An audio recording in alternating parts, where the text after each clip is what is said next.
বন্ধুরা, ভাবুন তো, এমন একটা জায়গা যেখানে জল আছে কিন্তু তেষ্টা মেটানোর কোনো অধিকার নেই। বিদ্যুৎ তৈরি হয় তাদেরই মাটিতে, কিন্তু সেই ঘরেই থাকে অন্ধকার। আর সবচেয়ে অবাক করা বিষয় কি জানেন? যেখানে মানুষ নিজের হকের রাস্তায় নামলে তাদের উপর চালানো হয় বুলেট। পুরো দুনিয়া, এমনকি আন্তর্জাতিক মিডিয়াও চুপ করে আছে।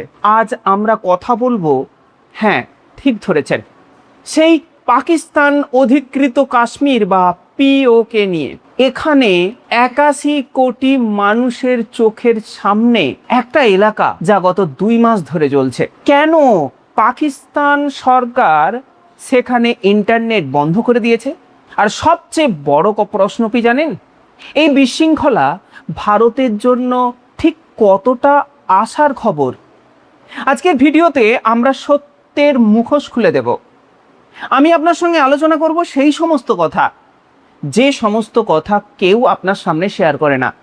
বন্ধুরা, আজকের এই ভিডিওতে আমরা এমন কিছু তথ্য দেখাবো যা আপনার সম্পূর্ণ ধারণাকে চেঞ্জ করে দেবে। আমরা আলোচনা করব কেন জেএএসি অর্থাৎ জয়েন্ট আওয়ামী অ্যাকশন কমিটিকে পাকিস্তান জঙ্গি সংগঠন বলে ঘোষণা করেছে, কেন সাধারণ মানুষ আটা আর বিদ্যুতের দাম কমানোর দাবিতে জীবন দিচ্ছে, এবং ভারতের বিদেশ মন্ত্রক কেন নির্বাচনকে চোখে ধুলো দেওয়ার কৌশল বলছে। এই ভিডিওটি শেষ পর্যন্ত দেখলে আপনি বুঝতে পারবেন পাকিস্তানের তথাকথিত আজাদ কাশ্মীর আসলে কতটা পরাধীন, তারা কতটা কষ্টে রয়েছে। শুরু করার আগে যদি আপনি একবার গর্বিত ভারতীয় হন এবং ভূ রাজনীতি সম্পর্কে একটু ভালোবাসেন, তবে অবশ্যই আমাদের চ্যানেলকে সাবস্ক্রাইব বা ফলো করতে মোটেই ভুলবেন না। কিন্তু চলুন আমরা আলোচনায় ফিরে যাই। পিওকেতে বর্তমানে কি হচ্ছে আমরা জানি, সেই নিয়ে আজকের আলোচনা। আপনারা মিডিয়া, টিভি, বিভিন্ন জায়গাতে দেখে নিয়েছেন 2026 সালের জুলাই এবং আগস্ট মাসে সেখানে বিধানসভা নির্বাচন হওয়ার কথা ছিল, কিন্তু সেখানে এই নির্বাচনকে কেন্দ্র করে এলাকা রণক্ষেত্রে পরিণত হয়েছে। 80 জনেরও বেশি মানুষের মৃত্যু হয়েছে। স্থানীয় রিপোর্ট অনুযায়ী পাকিস্তানি বাহিনী গুলিতে প্রায় 80 জন মানুষ মারা গেছে। গত 5ই জুন 2026 থেকে পুরো পিওকেতে ইন্টারনেট এবং মোবাইল সেবা সম্পূর্ণরূপে বন্ধ, যাতে ওখানকার মানুষের অত্যাচারের ভিডিও বাইরে আসতে না পারে। পুঞ্চ ডিভিশনের মতো এলাকাগুলোতে পাকিস্তান আর্মি কার্যত সিল করে দিয়েছে, যেখানে ওষুধের হাহাকার শুরু হয়েছে। মানুষ না খেতে পেয়ে দিন কাটাচ্ছে। অনেকে মনে করেন যে এটা শুধু ভারত পাকিস্তানের লড়াই, কিন্তু শুধুই কি ভারত পাকিস্তানের লড়াই? না, এবার লড়াইটা হচ্ছে সাধারণ মানুষের বাঁচার জন্য। কীরকম? প্রথমত হলো, পিওকের বিধানসভার 45টি সিটের মধ্যে 12টি সিট সংরক্ষিত রাখা হয়েছে কাশ্মীরবাসীদের জন্য, যারা পাকিস্তান যেমন লাহোর বা করাচিতে থাকে। স্থানীয়দের অভিযোগ, এই 12টি সিটের ভোটে ইসলামাবাদে যে সরকার থাকে তারাই কারচুপি করে নিজেদের লোককেই বসিয়ে দেয়। অর্থাৎ পিওকের ভাগ্য নির্ধারণ করে এই পাকিস্তানি আর সিন্ধের মানুষ। দ্বিতীয়ত হলো বিদ্যুৎ এবং প্রাকৃতিক সম্পদ যেটা রয়েছে এই পিওকেতে, তার শোষণ। একটু ব্যাখ্যা করে আপনাকে বলি।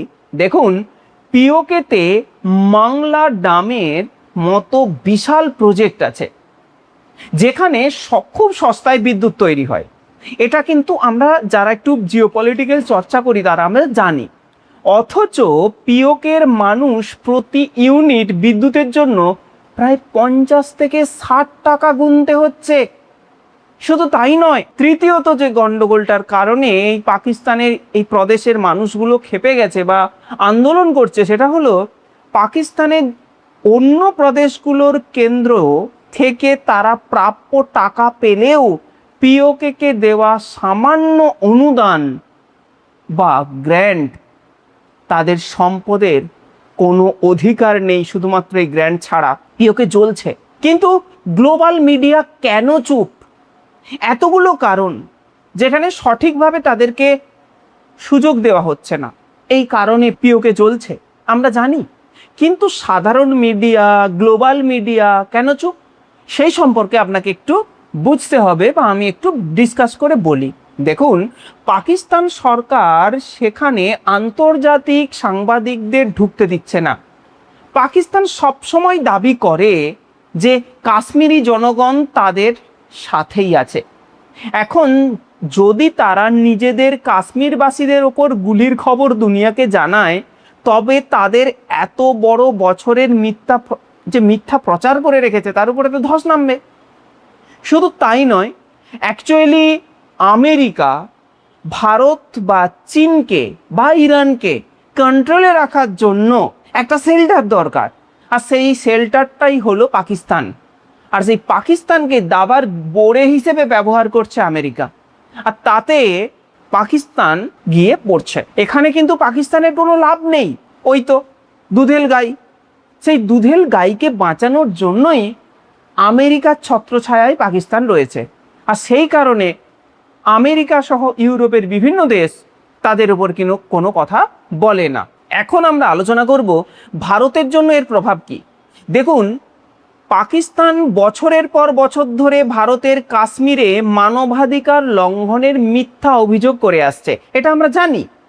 এখন পিওকের এই বিদ্রোহ প্রমাণ করে দিয়েছে যে পাকিস্তানের শাসন ব্যবস্থা ব্যর্থ। ভারতের বিদেশ মন্ত্রক স্পষ্ট ভাষায় জানিয়ে দিয়েছে যে পিওকে ভারতের অবিচ্ছেদ্য অংশ। সেখানকার মানুষের যে জাগরণ ভবিষ্যতে ভারতের এই অঞ্চলকে পুনরুদ্ধার করতে যথেষ্ট সাহায্য করবে। এখানে কিন্তু পাকিস্তানের ভাবমূর্তি পুরোপুরি ক্ষুণ্ণ হয়ে গেছে। এই পাকিস্তানের ভাবমূর্তি ক্ষুণ্ণ হয়ে গেছে তো অবশ্যই, কিন্তু আপনি যদি খুব ভালো করে লক্ষ্য করে দেখেন, বাংলাদেশি যে সমস্ত রেডিক্যালাইজড ভাই বোনেরা রয়েছেন তাদের মুখ থেকে কিন্তু কোনো কথা বেরোচ্ছে না।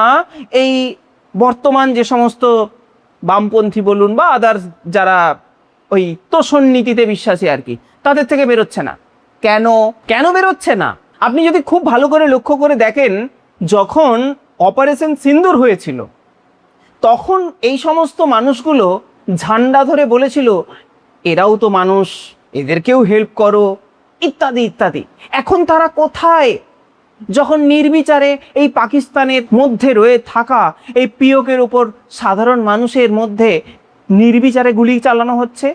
কেন? তারা মুসলমান বলে, আর সেই মুসলমানদেরকে মুসলমান মারছে বলে। কেন বন্ধু এখনো চুপ কেন? আন্দোলন তো এখনো করতে হবে, যেটা বলছিলাম। দেখুন, আন্তর্জাতিক স্তরে পাকিস্তান আজ ফ্রাঙ্কেনস্টাইন স্টেট হিসাবে পরিচিত হচ্ছে, যা নিজেদের জনগণের বিরুদ্ধেই যুদ্ধ ঘোষণা করছে যারা।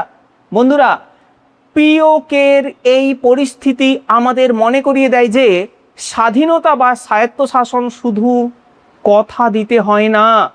পাকিস্তান আজাদ নামটা শুধু ব্র্যান্ডিংয়ের জন্য ব্যবহার করে।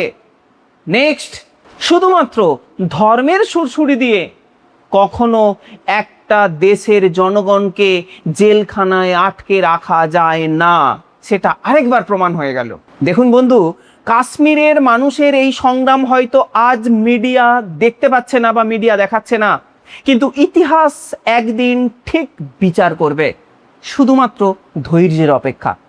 আপনারা কি মনে করেন, ভারত কি পিওকের এই মানবিক সংকটে আরো সক্রিয় পদক্ষেপ নেবে বা নেওয়া উচিত, নাকি আমাদের এই বিশৃঙ্খলা থেকে নিজেদের নিরাপদ রাখা উচিত? আপনার মতামত অবশ্যই কমেন্টে জানাবেন। ভিডিওটি যদি ভালো লাগে তাহলে লাইক করবেন, কমেন্ট করে জানাবেন আপনি কি ধরনের টপিক পছন্দ করেন। আর যদি মনে করেন যে এই তথ্যটা প্রত্যেকটি ভারতবাসীর মধ্যে ছড়িয়ে দেওয়া দরকার, অবশ্যই আপনি ভিডিওটি শেয়ার করবেন। আজ এই পর্যন্তই, দেখা হচ্ছে পরের ভিডিওতে।